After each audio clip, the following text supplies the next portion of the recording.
and the third is the political executive. Speaker sir, these three together are at the heart of the Chakravyuh, and they have devastated this country. Speaker sir, my expectation was that this budget would weaken the power of this Chakravyuh, that this budget would help the farmers of this country, would help the youth of this country, would help the laborers, the small businesses of this country. But what I have seen is that this budget, the sole aim of this budget, iski jo niyat hai, it is to strengthen this framework, the framework of big business, monopoly business, the framework of a political monopoly that destroys the democratic structure, and finally the framework of what one can call the deep state or the agencies. And the result of this has been the first पहला काम इस चक्रव्यूह ने क्या किया, जो हिंदुस्तान को रोजगार देते हैं, स्मॉल एंड मीडियम बिजनेसेस हैं, जो करोड़ों युवाओं को रोजगार देते थे, उन पर इस चक्रव्यूह ने आक्रमण किया। कैसे किया? नोटबंदी, जीएसटी और टैक्स टेररिज्म। आप लोग आतंकवाद की बात करते हो, पूरे देश में अगर कोई भी व्यक्ति छोटा बिजनेस चलाता है तो रात को उसको फोन कॉल आता है इनकम टैक्स डिपार्टमेंट से, जीएसटी से, और टैक्स टेररिज्म का वो शिकार बनता है। इस टैक्स टेररिज्म को रोकने के लिए बजट में आपने कुछ नहीं किया है। तो टैक्स टेररिज्म के कारण और ये जो आपकी नीतियां हैं, जो आपने कोविड के समय बड़े बिजनेसेस की मदद की और जो स्मॉल एंड मीडियम बिजनेसेस थे उनको खत्म किया, उसके कारण आज हिंदुस्तान के युवाओं को रोजगार नहीं मिल सकता है। बिल्कुल एक युवा को रोजगार नहीं मिल सकता है। अब फाइनेंस मिनिस्टर बैठी हैं, अब युवाओं के लिए आपने क्या किया? बजट में आपने इंटर्नशिप प्रोग्राम की बात करी, और यह शायद एक मजाक है, क्योंकि आपने कहा कि ये इंटर्नशिप प्रोग्राम सिर्फ हिंदुस्तान की 500 सबसे बड़ी कंपनियों में होगा, और 99% जो हमारे युवा हैं उनको इस इंटर्नशिप प्रोग्राम से कुछ लेना देना नहीं, कोई फायदा नहीं होने वाला है। तो आपने पहले टांग तोड़ दी और उसके ऊपर आप बैंडेड लगाने की कोशिश कर रहे हैं। मेन मुद्दा आज युवाओं का एग्जाम पेपर लीक है। जहां भी हम जाते हैं, आपने बेरोजगारी का चक्रव्यूह बना दिया इनके लिए, और जहां भी हम जाते हैं वो कहते हैं देखिए बेरोजगारी है मगर पेपर लीक भी होता है। तो आपने एक साइड पेपर लीक चक्रव्यूह, दूसरी साइड बेरोजगारी चक्रव्यूह। पेपर लीक मैं आपको बताता हूं 10 साल में 70 बार हुआ है। अगर आप जानना चाहते हैं, 10 साल में 70 बार हुआ है। तो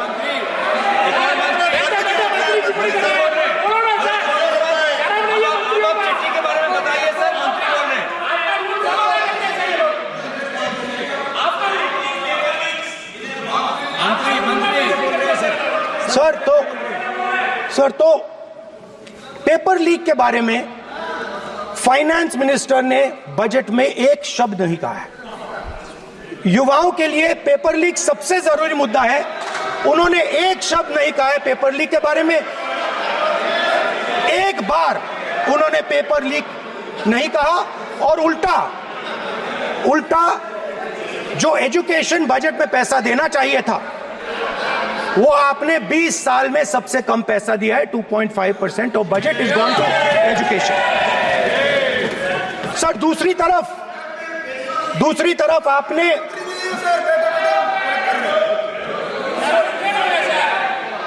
आपकी नहीं मानते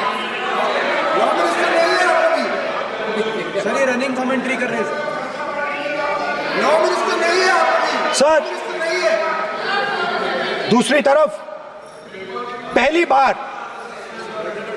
सेना के जवानों को आपने अग्निवीर के चक्रव्यूह में फंसाया। सही बात। इस बजट में अग्निवीरों के पेंशन के लिए 1 रुपया नहीं है। आप अपने आप को देशभक्त कहते हो, मगर जब अग्निवीरों की मदद करने की बात आती है, जवानों को पैसा देने की बात आती है, तो बजट में आपको 1 रुपया नहीं दिखाई देता। उनकी पेंशन के लिए 1 रुपया आपने नहीं दिया। तो उनको आपने अग्निवीर के चक्रव्यूह में फंसाया। उसके बाद सर, जो अन्नदाता हैं, वो चक्रव्यूह से निकलने के लिए, आपके चक्रव्यूह से निकलने के लिए जो आपने बनाया 3 काले कानून, जमीन अधिग्रहण बिल को आपने कमजोर किया, उनको आप सही दाम नहीं देते हो।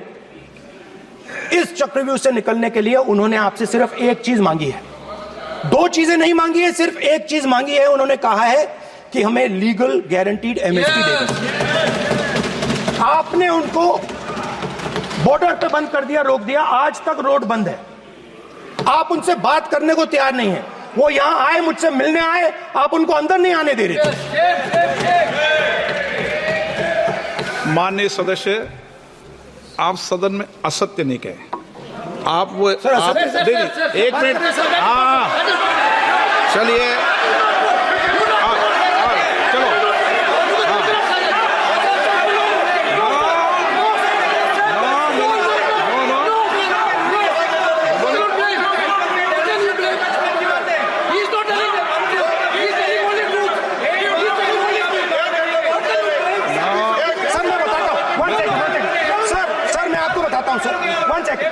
सर मैं आपको फैक्ट बताता हूं सर, जो मुझे, एक सेकंड, हाँ बता। मैं आपको फैक्ट बताता हूं, फिर आप मुझे करेक्ट कर दीजिए।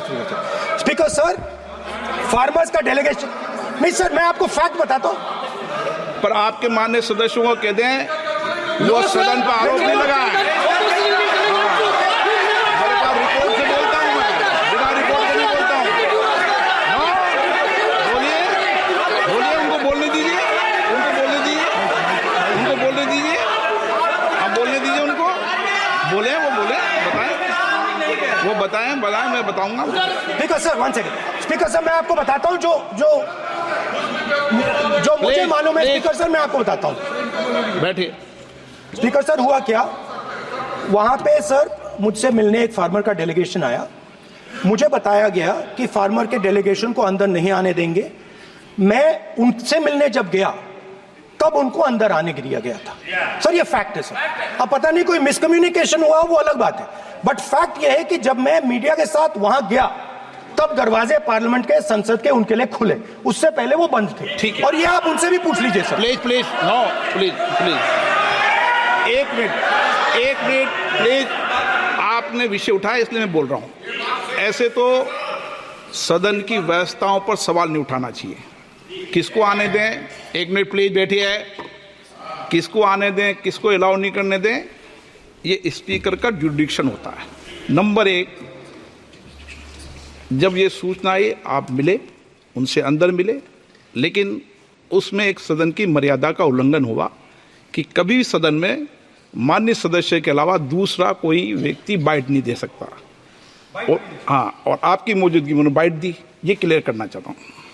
सर, ये टेक्निकलिटी है सर, ये मुझे मालूम नहीं थी। कोई बात नहीं। बट सर, प्लीज, नो, माननीय हीरोइंस आके बाइट दे रही है सर। आप मत बोलिए, आपके नेता बोल रहे हैं।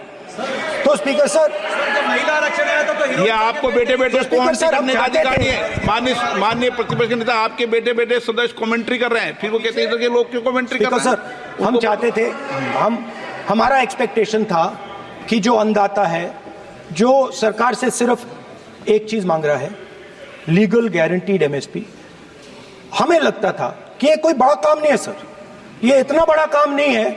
हमें लगता था कि अगर सरकार बजट में इसका प्रोविजन कर देती, अगर बजट में इसका प्रोविजन कर देती, तो जो हमारे किसान हैं, जो चक्रव्यूह में, आपके चक्रव्यूह में फंसे हैं, वो निकल पाते। ये हमारी थिंकिंग थी। मगर मगर आपने नहीं किया, तो मैं यहां इंडिया गठबंधन के तरफ से गारंटी देता हूं कि हम ये काम करके दिखा देंगे। जो आपने अपने बजट में नहीं किया, वो मैं हिंदुस्तान के सब किसानों से कहना चाहता हूं, गारंटीड लीगल एमएसपी हम इस सदन में पास करके आपको देंगे। स्पीकर सर, जो मिडिल क्लास है सर, वो प्रधानमंत्री को अच्छी बात बोलो,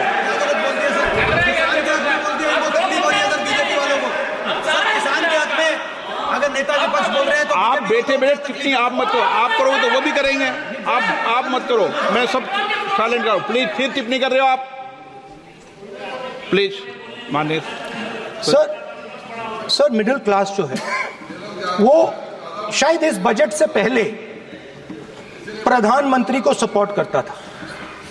जब प्रधानमंत्री ने कोविड के समय उनसे थाली बजवाई थी तो उन्होंने दबाकर थाली बजाई, धड़ धड़ धड़ धड़ धड़ थाली बजा बजाई। हमें अजीब लगा, मगर प्रधानमंत्री ने मिडिल क्लास को ऑर्डर दिया तो मिडिल क्लास ने थाली बजाई। उसके बाद प्रधानमंत्री ने उसी मिडिल क्लास से कहा मोबाइल फोन की लाइट जलाओ, और मोबाइल फोन की लाइट जली। मिडिल क्लास ने, पूरे हिंदुस्तान में मिडिल क्लास ने मोबाइल फोन की लाइट जला दी। अब इस बजट में आपने उसी मिडिल क्लास के एक छुरा पीठ में मारा, दूसरा छुरा छाती में,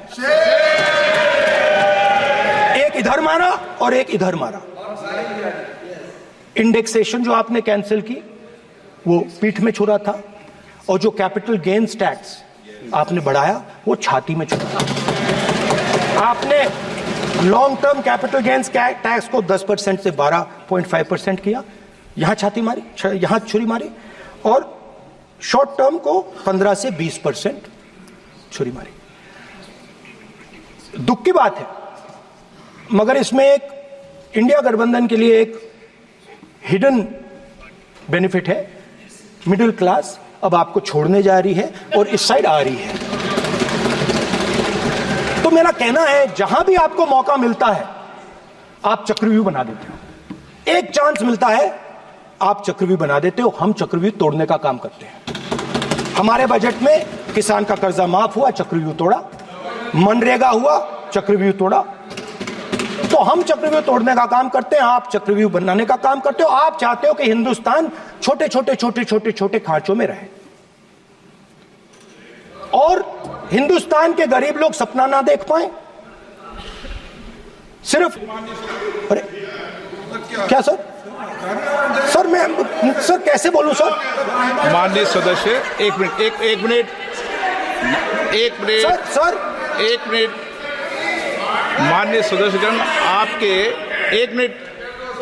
आपके उपनेता मुझे लिखित में पत्र देके गए हैं कि कोई भी माननीय सदस्य जो इस सदन का सदस्य नहीं उसके बारे में टिप्पणी ना करें। लिखित में देखे गए, इसलिए आपको स्पीकर सर बैठ जाइए।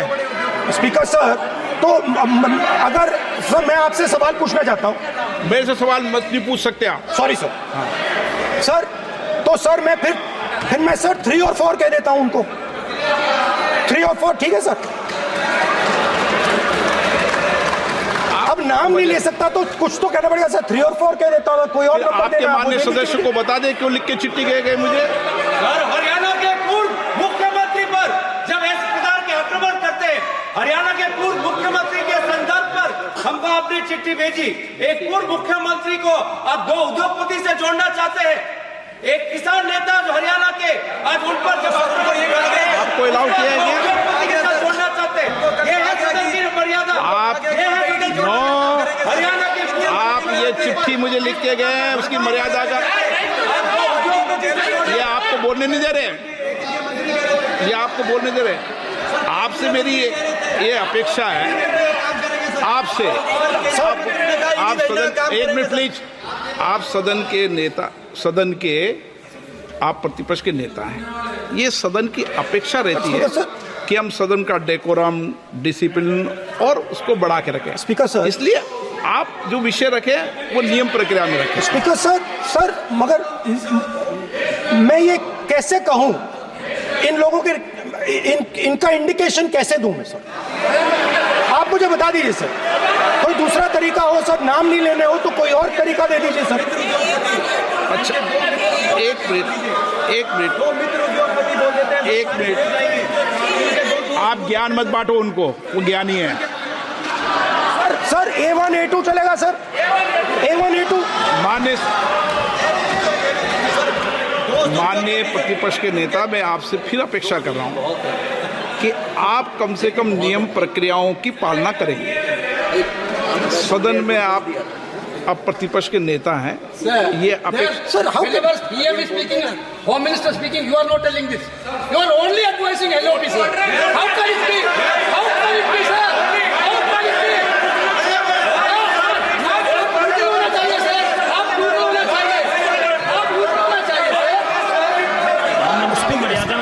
तोड़ो उसके आगे पीछे वाला। स्पीकर सर, मैं तो सबसे ये अपेक्षा, आप बैठ जाइए। आप किसने कहा प्लीज बैठिए। पॉइंट ऑफ ऑर्डर जानते हो? पॉइंट ऑफ ऑर्डर क्या होता है? प्लीज बैठो। तुम्हारे नेता बोल रहे हैं point of order, please. Speaker sir, एक मिनट प्लीज, बैठिए।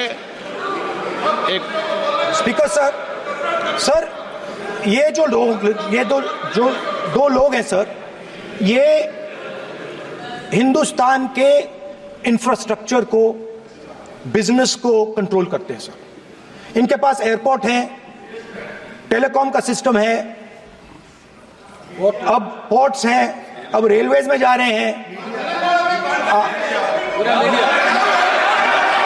सर हमें इतना बड़ा कॉन्ट्रैक्ट दिया, वो भी बोल दो सर। इनके पास राजस्थान वाला भी बोलो सर। इनके पास हिंदुस्तान का पूरा धन का मोनोपोली है sir.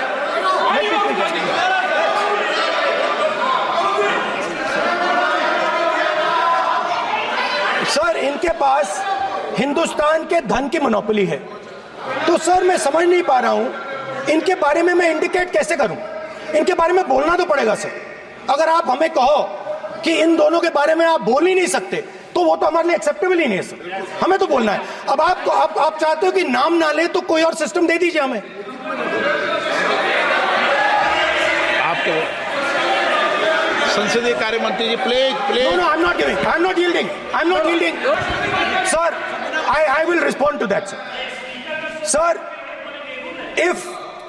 if when we raise our hand and ask for the Prime Minister and the ministers to yield, they yield, we will yield every time. Yes. The moment you yield, I guarantee you we will yield. In fact, I am ready, Speaker, sir. I am ready.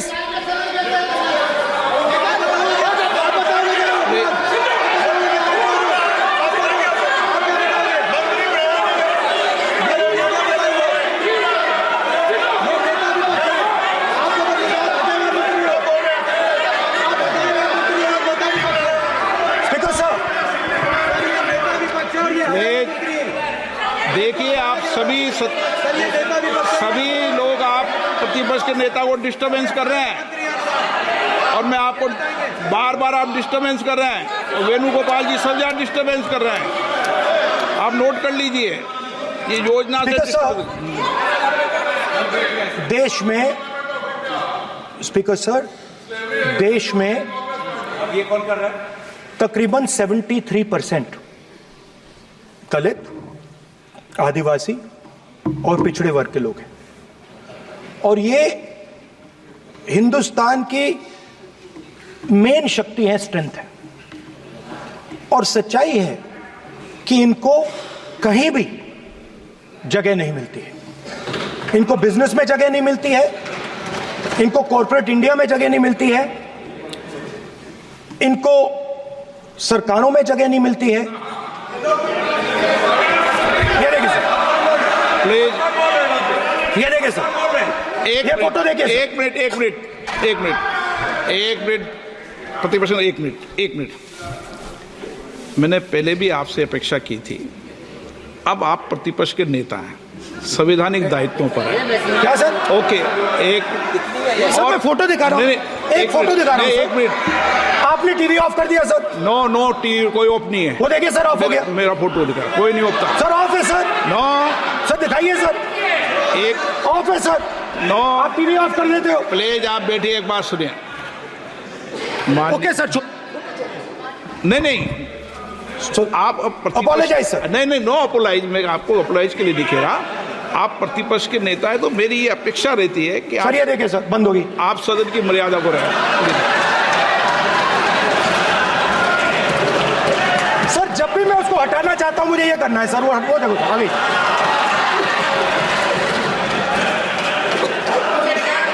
क्या डर रहे हैं sir photo से? शिव जी के photo से डरते हैं sir, इस फोटो से डरते हैं अभी। पोस्टर नहीं आने दूंगा, गलत तरीका है ये, नहीं आने देंगे, पोस्टर नहीं लेना देंगे सदन में। सर फोटो गलत तरीका है। No sir sir sir sir photo दिखाना गलत नहीं है सर, आपकी परमिशन लेके परमिशन नहीं है आपको। सर मैं ये फोटो Permission- दिखाना चाह रहा नियम हूँ, के तहत नहीं सर मैं समझाना चाह रहा हूँ। नियम के तहत परमिशन नहीं है माननीय। अच्छा सर मैं ये फोटो समझाना चाह रहा हूँ सर, इसमें ये जो बजट का जो हलवा है सर ये बट रहा है, और इस फोटो में सर मुझे एक ओबीसी अफसर नहीं दिख रहा, एक आदिवासी अफसर नहीं दिख रहा, एक दलित अफसर नहीं दिख रहा मुझे। ये हो क्या रहा है सर? सर देश का हलवा बट रहा है सर, और इसमें 73% का एक है ही नहीं सर। ये आप लोग हलवा खा रहे हो और बाकी देश को हलवा मिल ही नहीं रहा है। ठीक है सर, 20 अफसरों ने बजट को तैयार किया, हमने पता लगाया है। 20 अफसर, शांत हो जाइए प्लीज सर। 20 अफसरों ने, उनके नाम मेरे पास है, अगर आप नाम चाहते मैं दे दूंगा। 20 अफसरों ने हिंदुस्तान का बजट तैयार किया है, मतलब हिंदुस्तान का जो हलवा है 20 लोगों ने बांटने का काम किया है। अब स्पीकर सर, उन 20 लोगों में से 90% लोगों में से 90% लोगों में से सिर्फ 2 हैं, एक माइनॉरिटी और एक ओबीसी, और इस फोटो में एक भी नहीं है। मतलब फोटो में आपने पीछे कर दिया, फोटो में तो आने नहीं दिया आपने, कोई नहीं आ सकता। और मैं चाहता था कि बजट में जाति जनगणना की बात उठे, जो पूरा देश चाहता है। 90% हिंदुस्तान जाति, 95% जाति जनगणना चाहता है। कौन चाहते हैं? दलित चाहते हैं, आदिवासी चाहते हैं, पिछड़ा वर्ग चाहता है, गरीब जनरल कास्ट के लोग चाहते हैं, माइनॉरिटी चाहते हैं, सब चाहते हैं, क्योंकि सब लोगों को यह पता लगाना है कि हमारी भागीदारी कितनी है, हमारी हिस्सेदारी कितनी है। मगर सर मैं देख रहा हूं सर, सरकार हलवा बांटती जाती है, और बांटता कौन है? वही 2-3% लोग, और बंटता किसको है? वही 2-3% लोग, और बाकी हिंदुस्तान 90% हिंदुस्तान देख। फाइनेंस मिनिस्टर मुस्कुरा रही हैं, कमाल की बात है। ये हंसने की चीज नहीं है मैडम, ये हंसने की बात नहीं है, ये जाति जनगणना है, ये जाति जनगणना है, इससे देश बदल जाएगा।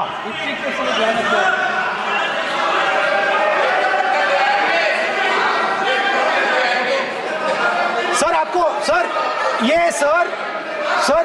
ये जो कमल सर जो पद्मव्यूह वाले हैं, उसको चक्रव्यूह को पद्मव्यूह भी कहा जाता है सर। जो पद्मव्यूह वाले हैं इनको गलतफहमी है, ये सोचते हैं कि देश के युवा, देश के पिछड़े लोग अभिमन्यु हैं। देश के पिछड़े लोग अभिमन्यु नहीं है, अर्जुन है। और वो जो आपका चक्रव्यूह है उसको फोड़ के फेंक देंगे, फेंकने वाले हैं। पहला कदम इंडिया गठबंधन ने ले लिया, पहला कदम इंडिया गठबंधन ने ले लिया। आपके प्रधानमंत्री की कॉन्फिडेंस को हमने उड़ा दिया, मतलब आपके प्रधानमंत्री भाषण में आ ही नहीं पा रहे।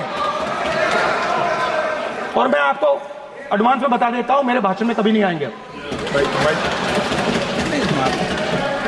सर। अरे सर इसमें क्या गलती है सर? एक बात बताइए,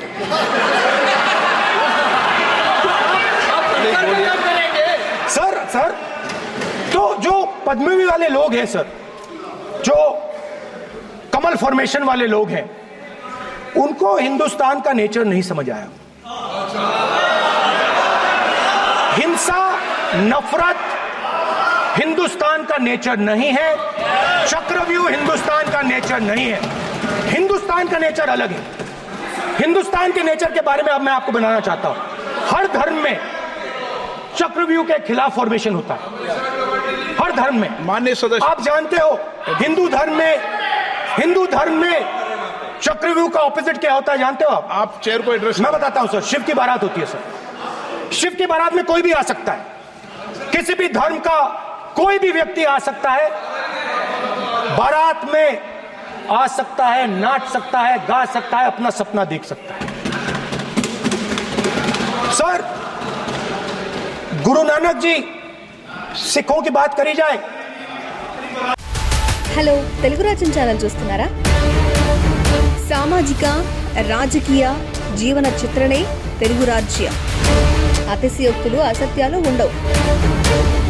రాజకీయ కోణం కాదు, ప్రజా కోణమే కొలబద్ద. తెలుగు రాజ్యం వీక్షణ మీ ఉత్తమ అభిరుచికి నిదర్శనం.